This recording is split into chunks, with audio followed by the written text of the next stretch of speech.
দুই বিশ্বকাপের knock out নিশ্চিত করল জার্মানি। উন্দাভের জোড়া গোলে হারালো আইভরি কোস্টকে। সুইডেনকে 5-1 উড়িয়ে দিল Netherlands. Ecuador কুরাসাও match draw. Iran Hormuz প্রণালী বন্ধ ঘোষণা করলেও সচল থাকার দাবি যুক্তরাষ্ট্রের। সুইজারল্যান্ডের তেহরান ওয়াশিংটন বৈঠক আজ। শর্ত ভেঙে লেবাননে ইসরায়েলের হামলা, নিহত 16। গাজায় ইসরায়েলি হামলায় আল জাজিরার ক্যামেরাম্যান সহ নিহত 6 কর্মী। নিহতের ঘটনায় তীব্র নিন্দা সংবাদ মাধ্যমটির। হামাসের সঙ্গে সম্পৃক্ততার অভিযোগ তেল আবিবের। রাশিয়ার তেল শোধনাগারে আবারও ড্রোন হামলার দাবি ইউক্রেনের। বড় আক্রমণের প্রস্তুতি নিচ্ছে মস্কো। অভিযোগ জেলেনস্কির। বেলারুশ পোল্যান্ডের সঙ্গে উত্তেজনা কিয়েভের।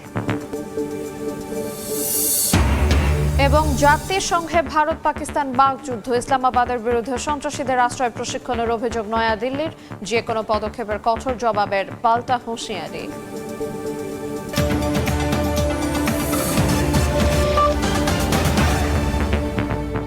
দেখছিলেন শিরোনাম।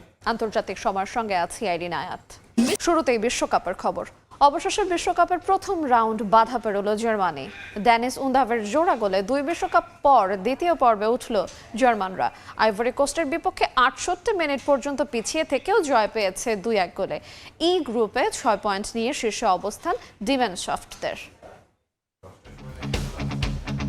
গেল 2 আসরের মতো আরও একটা আক্ষেপের রাত হতে পারত জার্মানদের। তবে কোচ নাগেলসম্যানের বিচক্ষণ পরিবর্তন আর ড্যানিস উন্দাভের শেষ মুহূর্তের ম্যাজিকে স্বস্তির হাসি হাসে ডেমানশেফার্ডরা। কাটল দীর্ঘ এক যুগের আক্ষেপ। শুরু থেকেই আইভরি কোস্টের আক্রমণ ভাগকে ব্যস্ত করে তোলে জার্মান। এ সময় 22 মিনিটের মধ্যে দুবার এগিয়ে যাওয়ার সুযোগ পেয়েও হতাশ করে দলটি। 10 মিনিটে কাই হাভার্টেজের দুর্দান্ত হেড আটকে দেন গোলরক্ষক ফোফানা। আর 22 মিনিটে লেস এলিফেন্টসদের জাল খুঁজে পাওয়ার পরও গোলরক্ষককে ফাউল করায় দলকে লিড এনে দিতে পারেননি পাভলেভিচ। এরপর হাইড্রেশন বিরতি থেকে ফিরেই লিড নেয় আইভরি কোস্ট। 30 মিনিটে ডিবক্সের জটলা থেকে ফিরতি বল পেয়েই চলতি আসরে নিজের প্রথম গোল করেন ফ্র্যাঙ্ক ক্যাসি। আনন্দে ফেটে পড়ে আইভরি কোস্ট শিবির। গোল শোধে মরিয়া হয়ে ওঠা ডেমানশেফরা প্রতিপক্ষের জাল খুঁজে পান 39 মিনিটে। তবে পাস দেওয়ার আগে মুশিয়ালার ফাউলে বৃথা যায় হাভার্টজের উল্লাস। তাতে আক্ষেপ নিয়ে পিছিয়ে থেকেই বিরতিতে 4 বারের চ্যাম্পিয়নরা। দ্বিতীয়ার্ধে সমতায় ফিরতে একাধিকবার চেষ্টা চালিয়েও হতাশ জার্মান কোচ। তাতেই 60 মিনিটে পুরো মিডফিল্ড পরিবর্তন করে ফরমেশন বদলান নাগেলসম্যান। আর 8 মিনিট পরেই ডিমানশেফদের সফলতা এনে দেন 2 বদলি ফুটবলার। 68 মিনিটে আমিরের করা দারুণ ক্রসে আইভরি কোস্টের জাল খুঁজে পান উন্দাভ। সমতায় ফেরে জার্মানি। কিন্তু তাতেও আক্ষেপ মেটে না জার্মানদের। 1 ম্যাচ আগে 7 গোল দেয়া দলটি কিনা এবার মাঠ ছাড়বে ড্র নিয়ে তা কি করে হয়। যোগ করা 4র্থ মিনিটে আবারও দৃশ্যপটে হাজির হন উন্দাভ। নিজের জোড়া গোল করে 2 বিশ্বকাপ পর জার্মানদের দ্বিতীয় পর্বে তোলেন এই ফরওয়ার্ড। প্রথম ম্যাচে নিজেদের আধিপত্য দেখালেও দ্বিতীয় ম্যাচে পিছিয়ে পড়ে কিভাবে ম্যাচে ফিরতে হয় সেটি দেখিয়েছে জার্মানি। আর তাই তো সমর্থকরা বলছেন এবার বিশ্বকাপের অন্যতম দাবিদার এই দলটি। রাশেদ ইমন, সময় সংবাদ, টরন্টো, কানাডা। এদিকে জার্মানির দারুণ জয়ে উচ্ছ্বসিত টরন্টোতে খেলা দেখতে আসা দর্শক সমর্থকরা। চাপের মধ্যে উদামভের পারফরমেন্সে মুগ্ধ সবাই। 2 বিশ্বকাপ পর নক আউটের টিকিট পাওয়াতে স্বস্তি ছিল জার্মানদের চোখে মুখে। এদিকে হারলেও দলের ফুটবলারদের নিয়ে গর্বিত আইভরি কোস্টের সমর্থকরা। টরন্টো থেকে রাশেদ লিমনের আরও একটি রিপোর্টে বিস্তারিত। স্টেডিয়ামের দুর্দান্ত আরেক ম্যাচের সাক্ষী হলো এর দর্শক সমর্থকরা। স্বাভাবিকভাবেই এই ম্যাচে ফেভারিট ছিল জার্মানি, কিন্তু ফেভারিট জার্মানি প্রথমার্ধেই যেভাবে একটি গোল হজম করেছিল এবং পিছিয়ে পড়েছিল, তখন আমরা দেখেছি সমর্থকদের মধ্যে উদ্বেগ, উৎকণ্ঠা বিরাজ করছে। দ্বিতীয়ার্ধে কিন্তু তারা আসলে সমতা ফেরানোর পরে জার্মান শিবিরে আমরা দেখেছি কিছুটা হলেও স্বস্তি ফিরে এসেছিল। কিন্তু তারা আসলে যেহেতু প্রথম ম্যাচে জার্মান যেভাবে দুর্দান্ত প্রতাপে জয় ছিনিয়ে এনেছিল, বা এই বিশ্বকাপে জার্মানি যেভাবে ফেভারিট হিসেবে যোগ দিয়েছিল, সেই হিসেবে আসলে এই প্রতিপক্ষ আইভরি কোস্টের এগেইনস্টে ড্র করা বা হার জার্মানির জন্য আসলে মোটেও কাম্য ছিল না। তারা কিন্তু একটি জয়ের জন্য অপেক্ষা করছিল এবং সেই জয় যখন তারা একদম শেষ মুহূর্তে ইনজুরি টাইমে জয়টা পায়, তখন কিন্তু আসলে দর্শকের উল্লাসের বা আবেগের আসলে সে কমতি ছিল না। ইনজুরি টাইমে গিয়ে জার্মানিকে লাস্ট একটা যে গোল করলো অসাধারণ ছিল। উত্তেজনক খেলা, এবং চরম মজার একটা খেলা হয়েছে আজকে বলতে গেলে টরন্টোতে। Very good match for the Germans. Yes, and we have much fun. It was the game was very good partners, but Germany was a little bit better. It's a great game. Great to see the win in the end. We're really happy. It was a really good game, very nerve-wracking for if you're German, but otherwise it was pretty good. My first hard game ever. I loved it. Oh, was good. পুরো খেলা দেখে ivory কোস্টের দর্শকরা বা সমর্থকরা তারা কিন্তু আসলে পরাজয়ে কিছুটা হতাশ হলেও তারা কিন্তু পুরোপুরি হতাশ না। তারা বলছেন এই টিম নিয়ে আরো বহুদূর যাওয়া যাবে। দুজনই ভালো কম্পিটিশন ছিল এবং নাইস গেম হয়েছে এবং আমরা এনজয় করছি আজকে। It is the sport. We have to be fit, and next time I will play very well. It was a good game. It was a close game. It was a good match. It was good. পঞ্চমবারের মতো জার্মানির হাতে তারা cup দেখতে চান, যদিও সেই স্বপ্ন অনেক দূরে, কিন্তু দর্শকরা কিন্তু সেই স্বপ্ন পরপর দুটি ম্যাচ জার্মানির জয়ের ফলে এখন নতুন করে দেখতে শুরু করেছে। টরন্টোর বিএমও স্টেডিয়াম বা টরন্টো স্টেডিয়ামের সামনে থেকে রাশেদ লিমন, সময় সংবাদ। বিশ্বকাপের গ্রুপ পর্বের হাই ভোল্টেজ ম্যাচে সুইডেনকে উড়িয়ে দিল নেদারল্যান্ডস। টেক্সাসের হিউস্টন স্টেডিয়ামে ডাচদের আক্রমণাত্মক ফুটবলের সামনে পাত্তাই পায়নি সুইডিশ রক্ষণভাগ।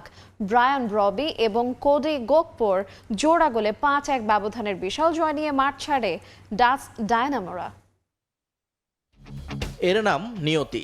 দুদিন আগে যা প্রতিপক্ষের সঙ্গে ঘটেছিল আজ তা ঘুরে এসে পড়ল নিজেদের উপর। হতভাগ্য সুইডেন প্রথম ম্যাচে 5-1 গোলে জয় পাওয়ার পরও গ্রুপ পর্ব থেকেই ছিটকে যাওয়ার শঙ্কায় সুইডিশরা, কারণ একই ব্যবধানে হারতে হয়েছে নেদারল্যান্ডসের বিপক্ষে। টেক্সাসের হিউস্টন স্টেডিয়ামে আসছিল ডাচ ফুটবলের রাজকীয় প্রদর্শনী। ফিফা বিশ্বকাপের গ্রুপ এফ এর ম্যাচের শুরু থেকে শেষ পর্যন্ত পুরো মাঠ নিজেদের নিয়ন্ত্রণে রাখে রোনাল্ড কোমেনের শিষ্যরা। ম্যাচের বাঁশি বাজার পর থিতু হওয়ার আগেই সুইডেন শিবিরে প্রথম আঘাত হানেন ব্রায়ান ব্রবি। মাত্র 5 মিনিটের মাথায় দুর্দান্ত এক ফিনিশিংয়ে দলকে 1-0 ব্যবধানে এগিয়ে নেন এই ফরওয়ার্ড। প্রথম গোলের ধাক্কা সামলে ওঠার আগেই 17 মিনিটে আবারও ডাচদের উল্লাস। এবারও নায়ক সেই ব্রবি। ব্যক্তিগত এবং দলীয় দ্বিতীয় গোল করে ম্যাচ পুরোপুরি নেদারল্যান্ডসের নিয়ন্ত্রণে নিয়ে আসেন তিনি। 2-0 গোলে এগিয়ে থেকে প্রথমার্ধ শেষ করে ডাচরা। দ্বিতীয়ার্ধের শুরুটা ছিল আরও বিধ্বংসী। 47 মিনিটে কোডি গ্যাকপো দেখালেন কেন তাকে বর্তমান বিশ্বের সেরা উইঙ্গার বলা হয়। বক্সের বাইরে থেকে তার নিখুঁত শট সুইডিশ গোলরক্ষককে পরাস্ত করে জালে জড়ায়। এর ঠিক 7 মিনিট পর 54 মিনিটে আবারও গ্যাকপো ম্যাজিক, ব্যক্তিগত দ্বিতীয় গোল করে ব্যবধান 4-0-তে নিয়ে যান তিনি। 59 মিনিটে সুইডেনের অ্যান্থনি অ্যালেঙ্গা একটা গোল করে হারের ব্যবধান কিছুটা কমানোর চেষ্টা করেছিলেন, কিন্তু তা ছিল কেবলই সান্ত্বনা। ম্যাচের অন্তিম মুহূর্তে বদলি খেলোয়াড় ক্রিসেন্সিও সামারভিল পঞ্চম গোলটি করলে হিউস্টনের দর্শক গ্যালারিতে শুরু হয় কমলা উৎসব। 5-1 গোলের এই বিশাল জয় কেবল 3 পয়েন্ট নয়, গোল পার্থক্যেও ডাচদের এগিয়ে দিল অনেকটা। এই জয়ের ফলে গ্রুপ টেবিলের শীর্ষস্থান আরও পোক্ত হল নেদারল্যান্ডসের। অন্যদিকে হারের পর সুইডেন শিবিরে এখন বিদায়ের ঘণ্টা। আগামী ম্যাচ তাদের সামনে ডু অর ডাই। নিয়ন মোহাইমেন, সময় সংবাদ। ফেভারিটের তকমা নিয়ে প্রথমে ম্যাচে হোঁচট খাওয়া স্পেন এবার নামছে সৌদি আরবের বিপক্ষে। গ্রুপ এইচ চ্যাম্পিয়ন হতে হলে এই ম্যাচে পূর্ণ 3 পয়েন্ট নিতেই হবে লুই দে লা ফেন্তের দলের। যুক্তরাষ্ট্রের আটালান্টা স্টেডিয়ামে ম্যাচ শুরু হবে বাংলাদেশ সময় রাত 10টায়। আর গ্রুপ জিতে মিশরের বিপক্ষে ড্র করা বেলজিয়ামের প্রতিপক্ষ ইরান। এই ম্যাচ হবে রাত 1টায়। আত্মবিশ্বাসে ভরপুর প্রথম ম্যাচে ছিল প্রত্যাশার পাহাড়, কিন্তু নবাগত কেপ ভার্দে মাটিতে নামিয়ে আনে আসরের হট ফেভারিট স্পেনকে। গোলশূন্য ড্র করে 2 পয়েন্ট হারিয়েছে লা রোজা। এবার নামবে সৌদি আরবের বিপক্ষে। আর এই ম্যাচে জয় ছাড়া কোনো বিকল্প নেই ইউরো চ্যাম্পিয়নদের সামনে, কারণ গ্রুপের 4 দলেরই এখন সমান 1 পয়েন্ট। ইউরো চ্যাম্পিয়ন স্পেনের শক্তির জায়গা তাদের আক্রমণ ভাগে। রাইটে বিস্ময় বালক লামিন ইয়ামাল, লেফটে নিকো উইলিয়ামস। তবে দুজনেই প্রথম ম্যাচে খুব একটা গেম টাইম পাননি। শেষ পর্যন্ত সেটাই ভুগিয়েছে স্পেনকে। তবে এই ম্যাচে সেই ভুলটা করবেন না লুই দে লা ফুয়েন্তে।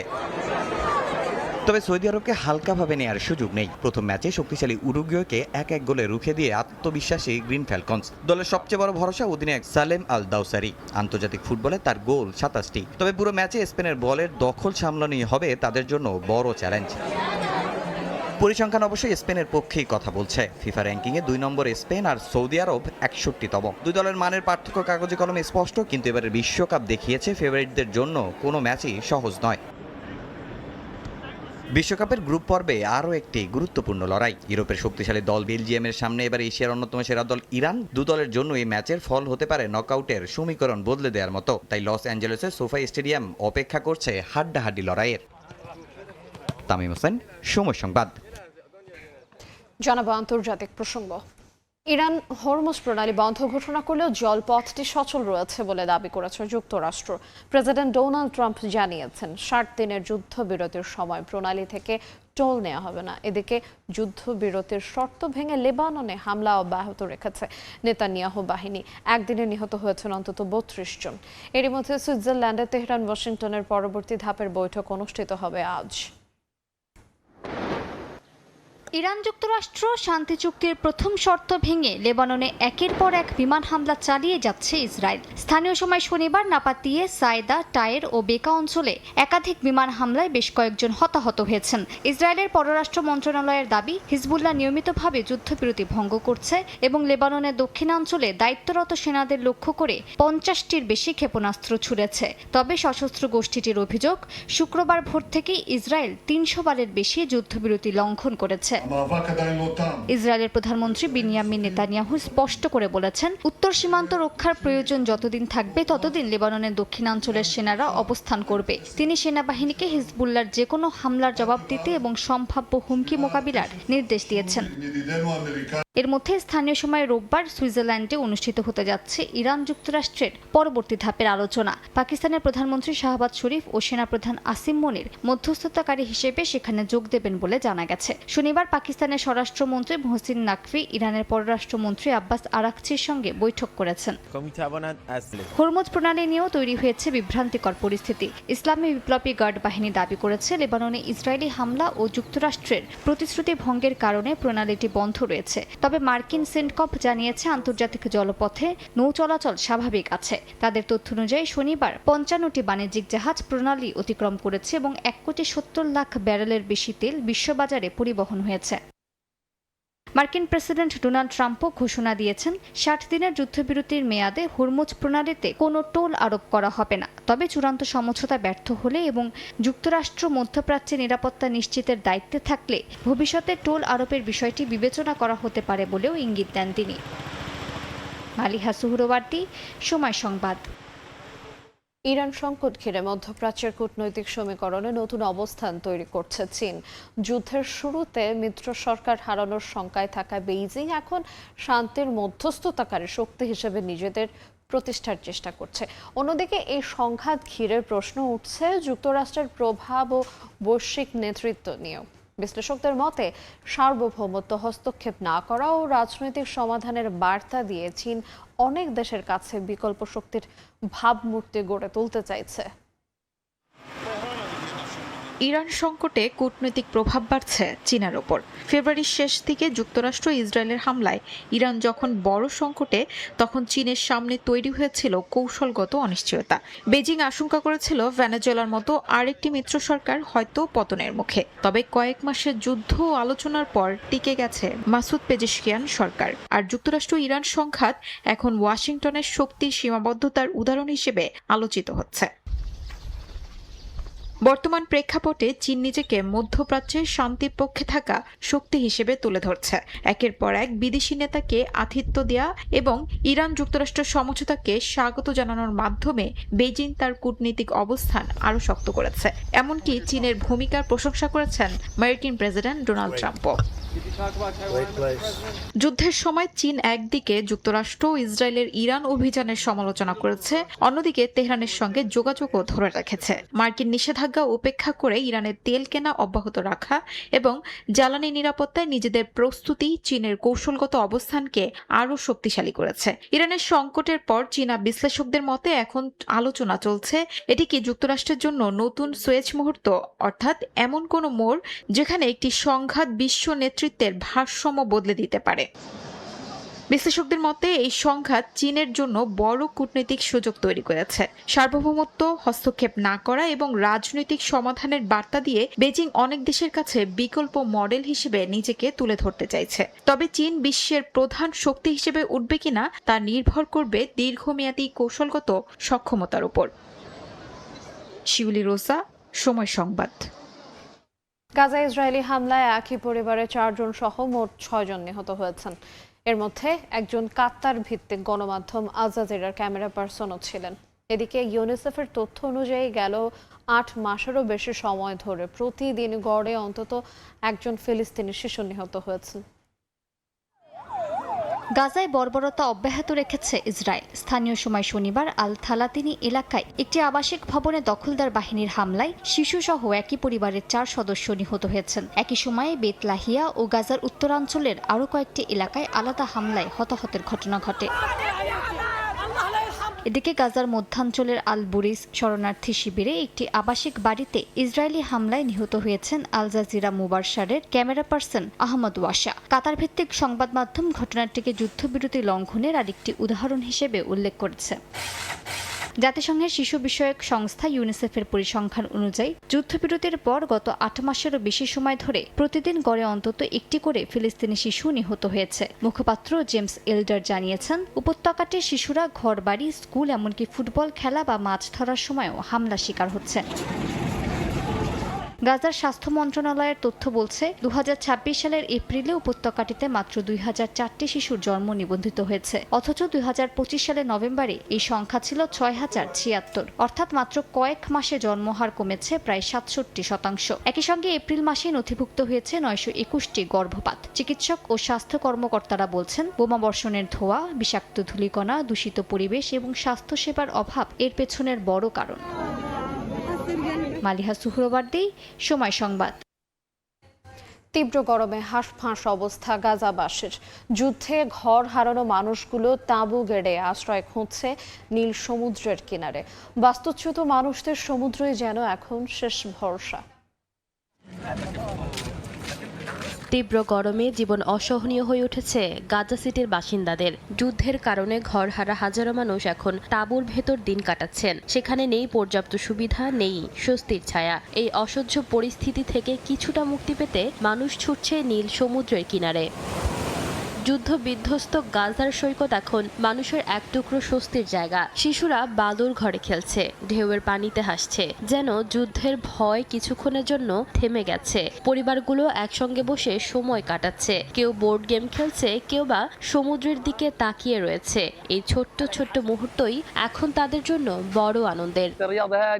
আপনি দেখতে পাচ্ছেন এত মানুষ সমুদ্রের দিকে আসছে, কারণ এটি আমাদের জন্য একমাত্র আশ্রয় ও মুক্তির জায়গা। এই আনন্দের ভেতর আছে গভীর ভয়ও। গাজার বাসিন্দারা জানেন না কখন তাদের ওপর গোলাবর্ষণ হবে, তাই সন্তানদের নিয়ে সমুদ্রে আসা অনেকটাই ঝুঁকিপূর্ণ সিদ্ধান্ত। তবুও শিশুদের হাসির জন্য এই ভয়কে উপেক্ষা করছেন অনেকেই। আমার নাতিরা আমাকে বারবার সমুদ্রে আসতে বলছিল, আমি রাজি হইনি, কারণ আমি ভয় পাচ্ছি টহল নৌকা আর গোলাবর্ষণের। গাজার এই সৈকত বিনোদনের পাশাপাশি হয়ে উঠেছে হাজারো বাস্তুচ্যুত মানুষের অস্থায়ী বসবাসের ঠিকানা। সমুদ্রের তীরে তাঁবু গেড়ে বেঁচে থাকার চেষ্টা করছেন তারা। একই সমুদ্রেই কেউ খুঁজে নিচ্ছেন একটুখানি শান্তি। ঈশিতা আক্তার, সময় সংবাদ। রাশিয়ার গভীরে আঘাত হানছে ইউক্রেন। সীমান্ত থেকে প্রায় 2000 কিলোমিটার দূরে রুশ তেল শোধনাগার লক্ষ্য করে ড্রোন হামলার দাবি করেছে কিয়েভ। এরই মধ্যে প্রেসিডেন্ট ভলোদিমির জেলেনস্কি সতর্ক করেছেন, নতুন বড় ধরনের হামলার প্রস্তুতি নিচ্ছে মস্কো। যুদ্ধের পাশাপাশি প্রতিবেশী বেলারুশ এবং মিত্র পোল্যান্ডের সঙ্গেও নতুন কূটনৈতিক উত্তেজনায় জড়িয়েছে ইউক্রেন। রাশিয়ার টিউমেন অঞ্চলের একটি তেল শোধনাগার লক্ষ্য করে ড্রোন হামলা চালিয়েছে ইউক্রেন। রুশ কর্তৃপক্ষ জানিয়েছে তাদের আকাশ প্রতিরক্ষা ব্যবস্থা হামলাটি প্রতিহত করেছে এবং স্থাপনাটির বড় কোনো ক্ষতি হয়নি। তবে সীমান্ত থেকে প্রায় 2000 কিলোমিটার দূরে অবস্থিত এই জ্বালানি অবকাঠামোকে লক্ষ্যবস্তু করা ইউক্রেনের দীর্ঘপাল্লার সক্ষমতার নতুন প্রদর্শন হিসেবে দেখা হচ্ছে। হামলার পর ইউক্রেনীয় নাগরিকদের সতর্ক থাকার আহ্বান জানিয়েছেন প্রেসিডেন্ট জেলেনস্কি। তার দাবি, নতুন করে বড় ধরনের ক্ষেপণাস্ত্র ও ড্রোন হামলার প্রস্তুতি নিচ্ছে রাশিয়া। সাম্প্রতিক সপ্তাহগুলোতে রাশিয়ার বিভিন্ন স্থাপনায় ইউক্রেনের ব্যাপক ড্রোন হামলার পর পাল্টা প্রতিশোধের হুমকি দেয় ক্রেমলিন। এর মধ্যে জাপোরিঝিয়া ও খার্কিভে রুশ হামলায় বেসামরিক নাগরিক হতাহতের খবর পাওয়া গেছে। যুদ্ধক্ষেত্রের বাইরে বেলারুশকেও সরাসরি সতর্ক করেছে জেলেনস্কি। তার অভিযোগ, ইউক্রেন সীমান্তের কাছে থাকা কিছু নজরদারি সরঞ্জাম রুশ ড্রোন হামলায় সহায়তা করছে। প্রেসিডেন্ট আলেকজান্ডার লুকাশেঙ্কোকে 1 সপ্তাহের আলটিমেটাম দিয়ে তিনি বলেন, এসব সরঞ্জাম অপসারণ না করা হলে ইউক্রেন নিজেই ব্যবস্থা নেবে। এদিকে পোল্যান্ডের সঙ্গে ঐতিহাসিক বিরোধ ঘিরেও নতুন কূটনৈতিক সংকট দেখা দিয়েছে। দ্বিতীয় বিশ্বযুদ্ধের বিতর্কিত যোদ্ধাদের নামে একটি সামরিক ইউনিটের নামকরণ করায় ইউক্রেনের প্রেসিডেন্ট ভলোদিমির জেলেনস্কির কাছ থেকে পোল্যান্ডের সর্বোচ্চ রাষ্ট্রীয় সম্মাননা order of the white eagle প্রত্যাহার করে নেওয়া হয়েছে। এর জবাবে পদকটি ফেরত পাঠিয়েছেন ইউক্রেনীয় প্রেসিডেন্ট। মালিহা সুহুরওয়ার্দী, সময় সংবাদ। আন্তর্জাতিক সময় আরও থাকছে। সরকার বিরোধী বিক্ষোভে উত্তাল ইউরোপের দেশ সার্বিয়া ও আলবেনিয়া। রাজপথে প্রতিবাদ। সংরক্ষিত আসন বন্টন ঘিরে টালমাটাল আজাদ কাশ্মীর। 2 সপ্তাহে 24 জনের প্রাণহানি।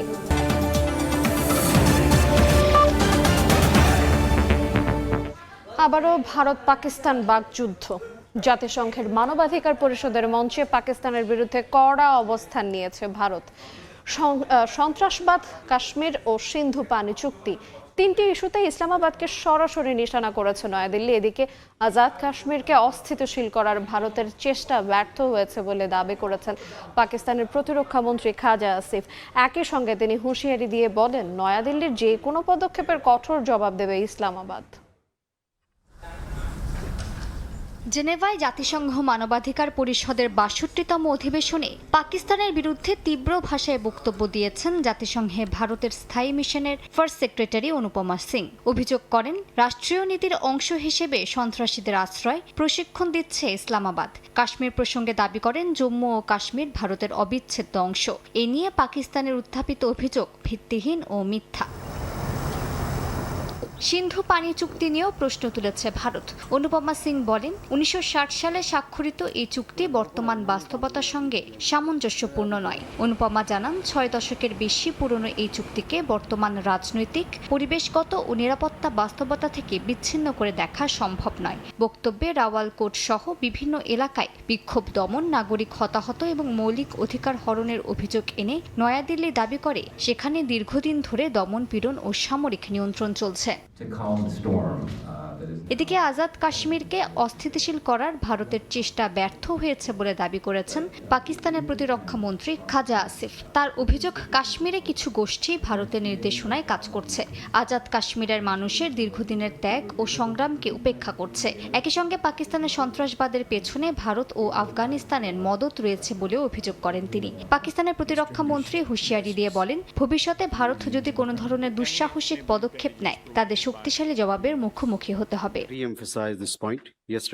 এদিকে বারাণসীর একটি মসজিদকে ঘিরে পাকিস্তানের প্রেসিডেন্ট আসিফ আলী জারদারির মন্তব্য প্রত্যাখ্যান করেছে ভারত। দেশটির পররাষ্ট্র মন্ত্রণালয় জানিয়েছে, এটি ভারতের অভ্যন্তরীণ বিষয় এবং এই বিষয়ে মন্তব্য করার কোনো এখতিয়ার পাকিস্তানের নেই। ভারতের উত্তরপ্রদেশের বারাণসীতে অবস্থিত গঞ্জ শহীদা মসজিদকে ঘিরে বিতর্কের সূত্রপাত। স্টেশন সম্প্রসারণ ও পুনর্নির্মাণ প্রকল্পের অংশ হিসেবে ভারতীয় রেলওয়ে ওই স্থাপনার জন্য উচ্ছেদ নোটিশ জারি করে এবং 20 জুনের মধ্যে স্থান খালি করার নির্দেশ দেয়। সেই পদক্ষেপের পর পাকিস্তানের প্রেসিডেন্ট আসিফ আলী জারদারি সংখ্যালঘুদের অধিকার এবং যৌথ সাংস্কৃতিক ঐতিহ্য সংরক্ষণের আহ্বান জানান।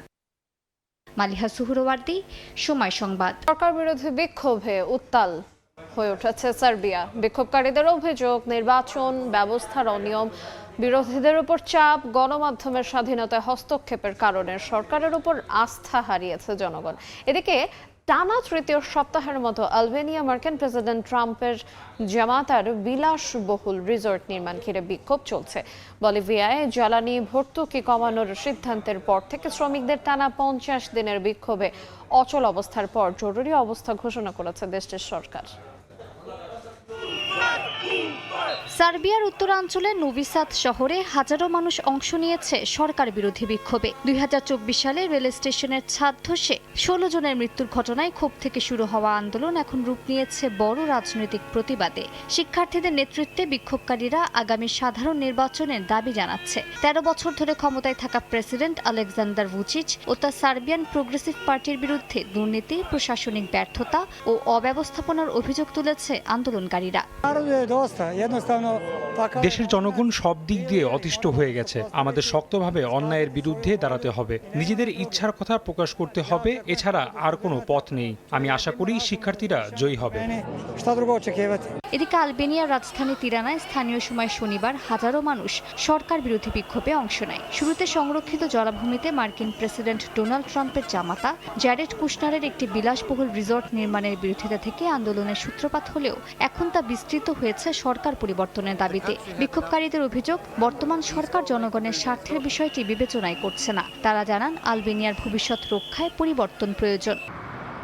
বলিভিয়ার বিভিন্ন শ্রমিক ইউনিয়ন, কৃষক সংগঠন এবং সাবেক বামপন্থী প্রেসিডেন্ট ইভো মোরালেসের সমর্থকদের ডাকা এই বিক্ষোভ গত 50 দিনে এক নজিরবিহীন রাজনৈতিক সংকটে রূপ নিয়েছে। সপ্তাহব্যাপী সরকার বিরোধী তীব্র আন্দোলন, জীবনযাত্রার আকাশ ছোঁয়া ব্যয় এবং ক্রমাগত বাড়তে থাকা অর্থনৈতিক চাপের মুখে অবশেষে দেশজুড়ে জরুরি অবস্থা ঘোষণা করেছেন বলিভিয়ার প্রেসিডেন্ট রদ্রিগো পাজ। এই জরুরি অবস্থা জারির ফলে দেশটির আইনশৃঙ্খলা পরিস্থিতি স্বাভাবিক করতে এবং সড়কগুলো সচল করতে পুলিশ ও সামরিক বাহিনী সরাসরি হস্তক্ষেপ করার আইনি কর্তৃত্ব পেয়েছে। মালিহা সুহরওয়ার্দী, সময় সংবাদ।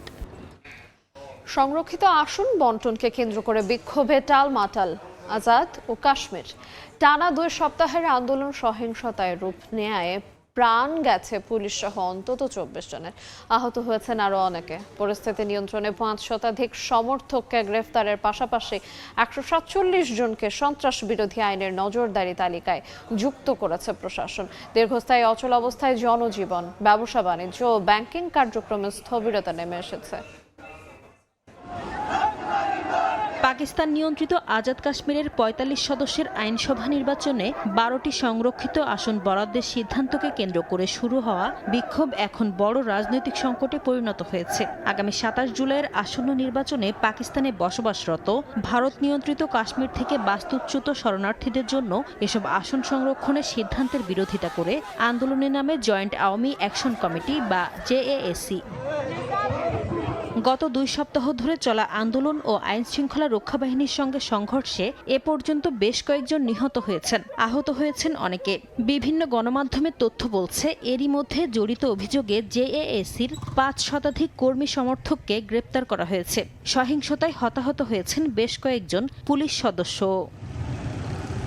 পরিস্থিতি আরও কঠোরভাবে মোকাবিলায় নিষিদ্ধ ঘোষিত সংগঠন জেএএসির 147 কর্মী সমর্থককে সন্ত্রাস বিরোধী আইনের নজরদারি তালিকায় অন্তর্ভুক্ত করেছে স্থানীয় সরকার। প্রশাসনের দাবি, ভবিষ্যতে এতে আরও নাম যুক্ত হতে পারে।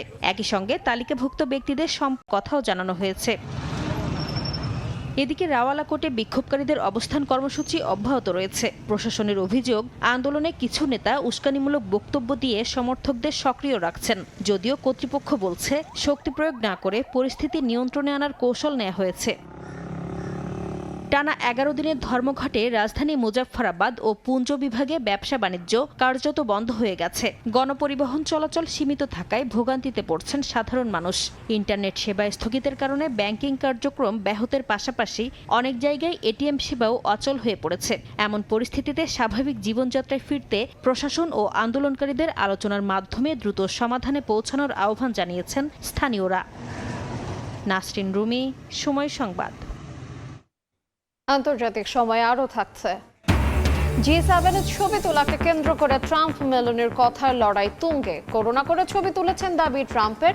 ফাটলের পথে 2 মিত্রের সম্পর্ক বলছেন বিশ্লেষকরা। পাকিস্তানে জোড়া বোমা হামলার 7 জন নিহত হয়েছেন, আহত হয়েছেন আরও কয়েকজন। শনিবার খাইবার পাখতুনখোয়ার বান্নু জেলার একটি পাহাড়ি সড়কে এই বোমা হামলার ঘটনা ঘটে। নিরাপত্তা বাহিনী ও আইন প্রয়োগকারী সংস্থাগুলো তাৎক্ষণিকভাবে ঘটনাস্থলে পৌঁছে আলামত সংগ্রহ করেছে।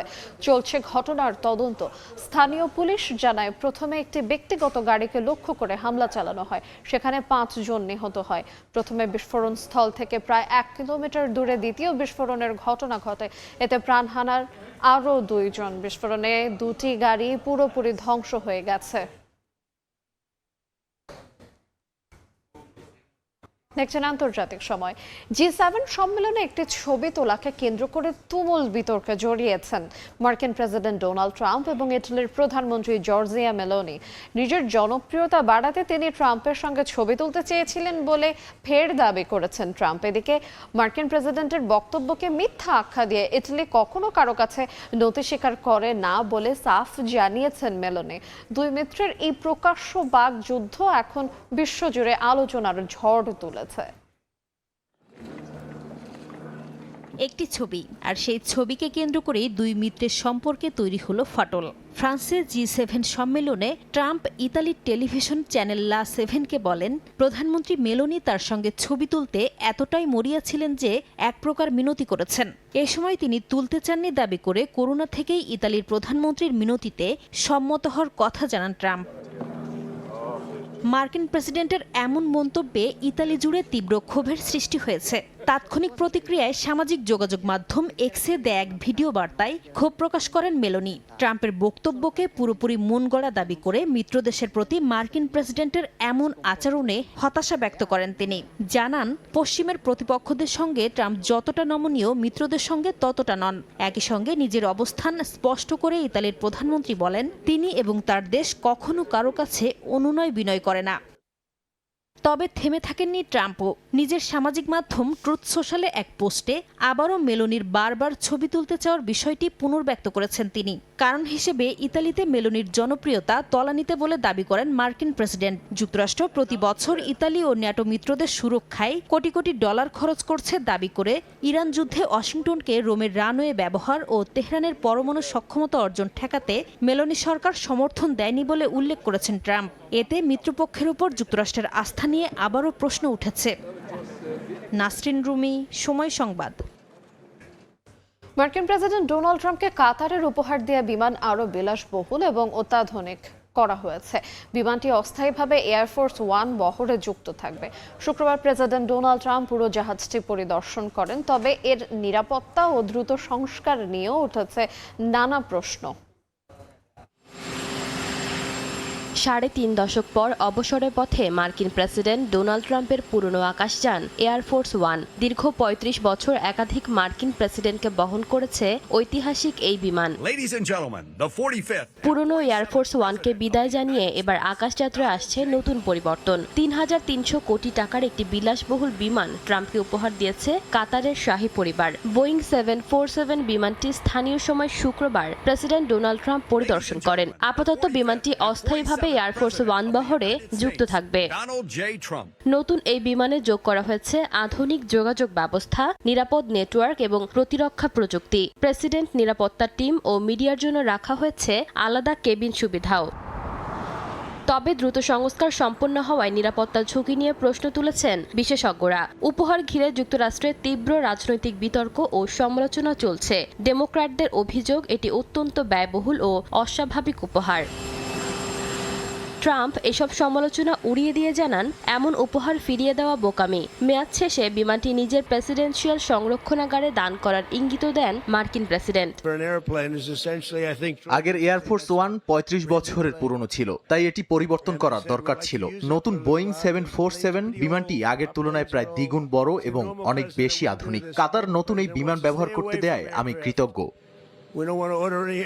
বর্তমানে মার্কিন প্রেসিডেন্টের জন্য আরেকটি নতুন এয়ারফোর্স 1 বিমান তৈরি করা হচ্ছে। 2028 সালের আগে পুরোপুরি প্রস্তুত হওয়ার সম্ভাবনা কম। তাই আপাতত কাতারে দেওয়া এই বিমানই যুক্তরাষ্ট্রের প্রেসিডেন্টের প্রধান আকাশযান হিসেবে ব্যবহৃত হবে। ইশিতা আক্তার, সময় সংবাদ। দেখছেন আন্তর্জাতিক সময়। সুইজারল্যান্ডের জুরিখে শক্তিশালী ঝড় ও ভারী বৃষ্টিতে ব্যাপক ক্ষয়ক্ষতি হয়েছে। গাছ পড়ে আহত হয়েছেন অন্তত 7 জন। স্থানীয় সময় শুক্রবার সন্ধ্যায় জুরিখে শক্তিশালী ঝড়টি আঘাত হানে। এতে গাছের ডাল পড়ে গুরুতর আহত হয় এক কিশোরী। তার অবস্থা আশঙ্কাজনক বলে জানিয়েছে হাসপাতাল কর্তৃপক্ষ। একই ঘটনায় মিথেনকাই এলাকায় আহত হন আরও 6 জন। বিভিন্ন এলাকায় গাছ উপড়ে পড়ে সড়ক বন্ধ ও বিদ্যুৎ বিচ্ছিন্নেরও ঘটনা ঘটেছে। তীব্র বাতাসে জুরিখের ট্রাম ও বাস চলাচল ব্যাহত হয়। ভারী বৃষ্টির কারণে পানিতে তলিয়ে যায় কয়েকটি এলাকা। ঝড় বৃষ্টির পাশাপাশি দেশ জুড়ে প্রায় 21,000 বজ্রপাত রেকর্ড করার কথা জানিয়েছে দেশটির আবহাওয়া দপ্তর।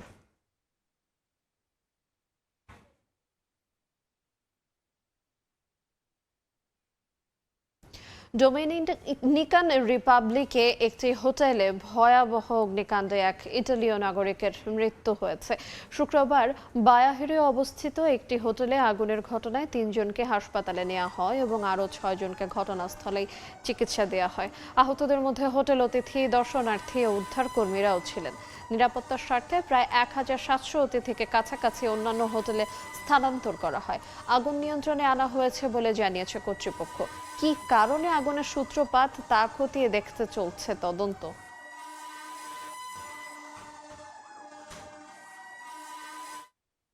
গ্রিসের ক্রিট দ্বীপে ৫.৮ মাত্রার একটি ভূমিকম্প আঘাত এনেছে। স্থানীয় সময় শনিবার দ্বীপটির দক্ষিণ পশ্চিমে এই আঘাত হানে। ইউরোপের ভূমিকম্প পর্যবেক্ষণের সংস্থার তথ্য মতে ভূমিকম্পটির উৎপত্তিস্থল ছিল ভূপৃষ্ঠের ১৩ কিলোমিটার গভীরে। এর কেন্দ্রে ছিল ক্রিটের দ্বীপের রেথিমনো শহর থেকে প্রায় ৬৯ কিলোমিটার দক্ষিণ পশ্চিমে। তবে তাৎক্ষণিকভাবে কোনো ক্ষয়ক্ষতির খবর পাওয়া যায়নি। আফ্রিকান ও ইউরোপীয় টেকটনিক প্লেটের সংযোগস্থলের কাছে অবস্থান হওয়ায় গ্রিস ইউরোপের সবচেয়ে ভূমিকম্পপ্রবণ দেশগুলোর একটি। ক্রিট দ্বীপ ও এর আশপাশের সমুদ্রতলে প্রায়ই ভূকম্পন অনুভূত হয়, তবে বেশিরভাগ ক্ষেত্রে এসব কম্পনে বড় ধরনের ক্ষয়ক্ষতি হয় না।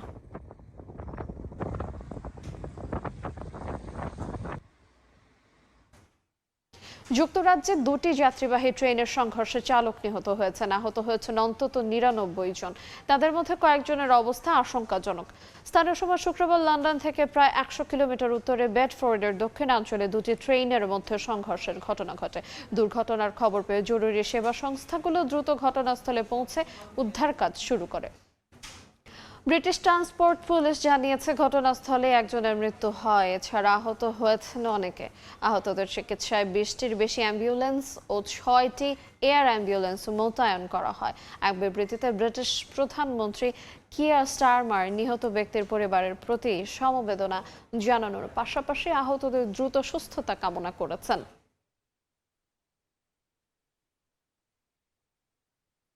জার্মানির মিউনিখে 2টি মালবাহী ট্রেনের মুখোমুখি সংঘর্ষে একজন গুরুতর আহত হয়েছেন। শনিবার স্থানীয় সময় রাতে এই দুর্ঘটনা ঘটে। সংঘর্ষের পর অন্তত 2টি বগি লাইনচ্যুত হয়ে সেতু থেকে নিচে পড়ে যায়। খবর পেয়ে দ্রুত ঘটনাস্থলে পৌঁছায় ফায়ার ব্রিগেড সহ প্রায় 60 জন উদ্ধারকর্মী। ক্ষতিগ্রস্ত বগি সরানো এবং উদ্ধার কাজ শেষ হতে কয়েকদিন সময় লাগতে পারে বলে জানিয়েছে কর্তৃপক্ষ। এখনো দুর্ঘটনার সঠিক কারণ জানা যায়নি, চলছে তদন্ত।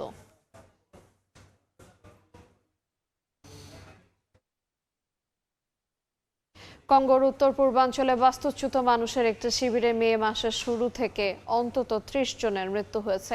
মৃতদের উপসর্গ ইবোলার সঙ্গে মিল থাকায় নতুন করে উদ্বেগ তৈরি হয়েছে। কর্তৃপক্ষ জানিয়েছে সাম্প্রতিক বছরগুলোতে এমন মৃত্যুহার দেখা যায়নি। নিহতদের বেশিরভাগের মধ্যেই মাথা ব্যথা, জ্বর ও বমির মতো উপসর্গ ছিল, যা ইবোলার সঙ্গে সামঞ্জস্যপূর্ণ। চলতি সপ্তাহেই 10 জনকে দাফন করা হয়েছে।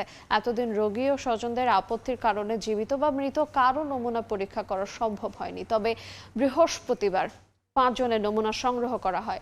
ফলাফলের অপেক্ষায় রয়েছেন স্বাস্থ্যকর্মীরা। 15,000-এর বেশি মানুষের এই শিবিরে অপর্যাপ্ত স্যানিটেশন, ঘনবসতির কারণে সংক্রমণের ঝুঁকি বেড়েছে। জাতিসংঘের তথ্য অনুযায়ী কঙ্গোতে পানি, স্বাস্থ্যবিধি ও স্যানিটেশন খাতে আন্তর্জাতিক অর্থায়ন গত 1 বছরে অর্ধেকেরও বেশি কমে গেছে।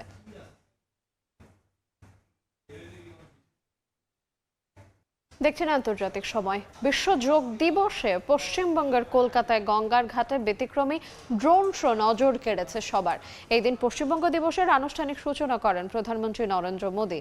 হুগলির তারকেশ্বরে এক অনুষ্ঠানে কংগ্রেস, বাম এবং তৃণমূলের কঠোর সমালোচনা করেন তিনি। বিস্তারিত জানাচ্ছেন সুব্রত আচার্য।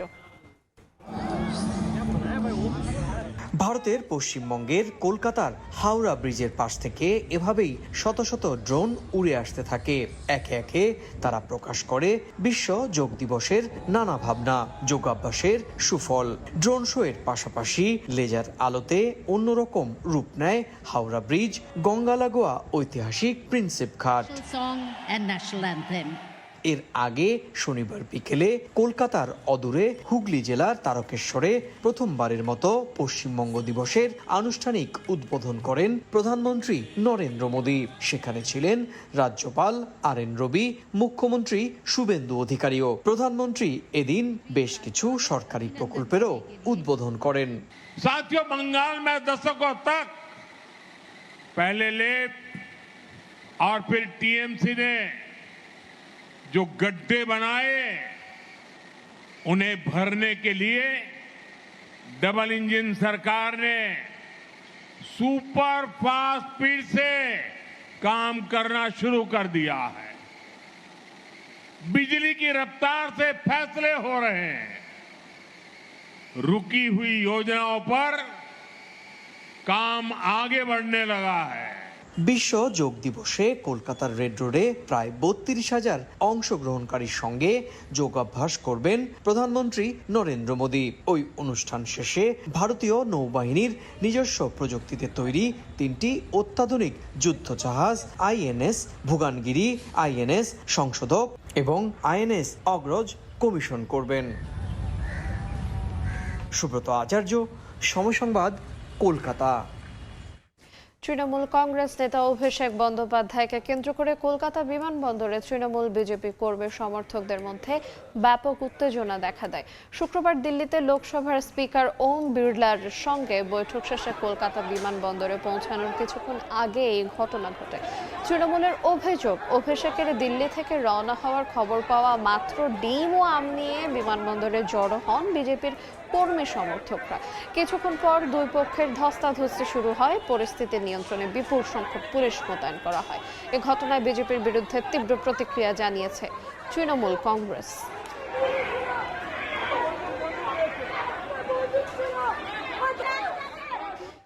শিক্ষামন্ত্রী ধর্মেন্দ্র প্রধানের পদত্যাগের দাবিতে আবারও বিক্ষোভে উত্তাল ভারতের রাজধানী নয়াদিল্লি। ককরোচ জনতা পার্টির প্রধান অভিজিৎ দীপকের আহ্বানে শনিবার যন্তর মন্তরে থাল ও চামচ নিয়ে প্রতীকী প্রতিবাদে সমবেত হন শত শত শিক্ষার্থী এবং চাকরি প্রার্থীরা।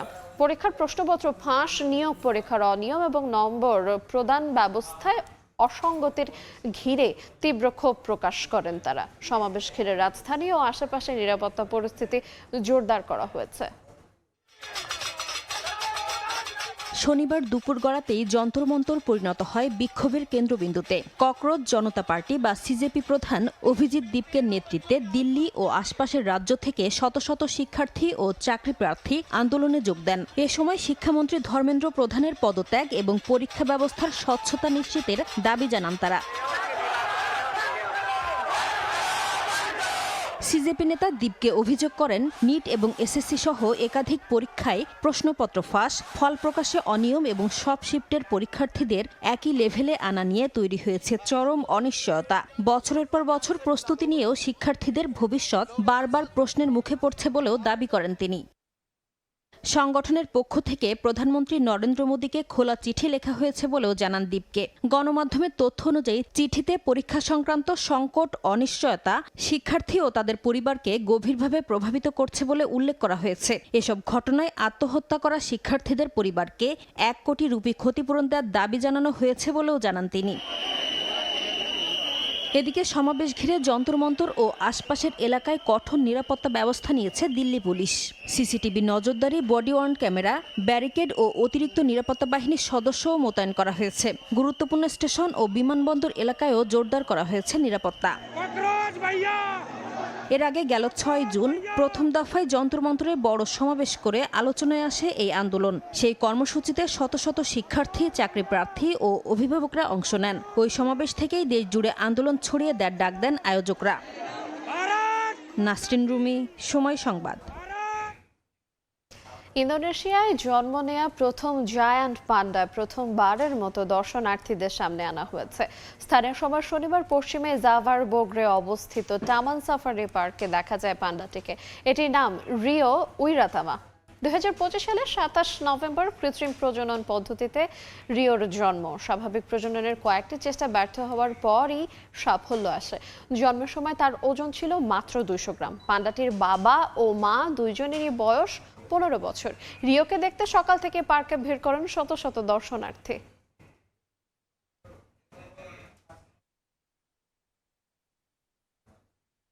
আন্তর্জাতিক সময়ের এই পর্যায়ে শীর্ষ সংবাদগুলো জানিয়ে দেব আরেকবার।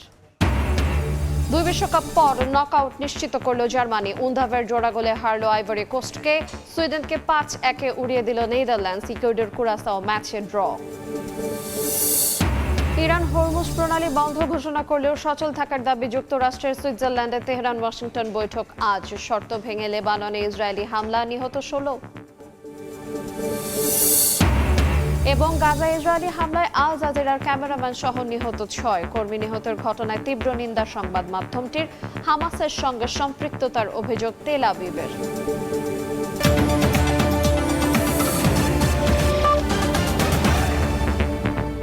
এ ছিল আন্তর্জাতিক সময়। দর্শক, বিশ্বকাপ ফুটবলের মহাযজ্ঞ সরাসরি সম্প্রচার করছে সময় টেলিভিশন। দেখতে চোখ রাখুন সময়ের পর্দায়। এরপর 10টার সময় সংবাদের সঙ্গে ফিরছে কিছুক্ষণ পর।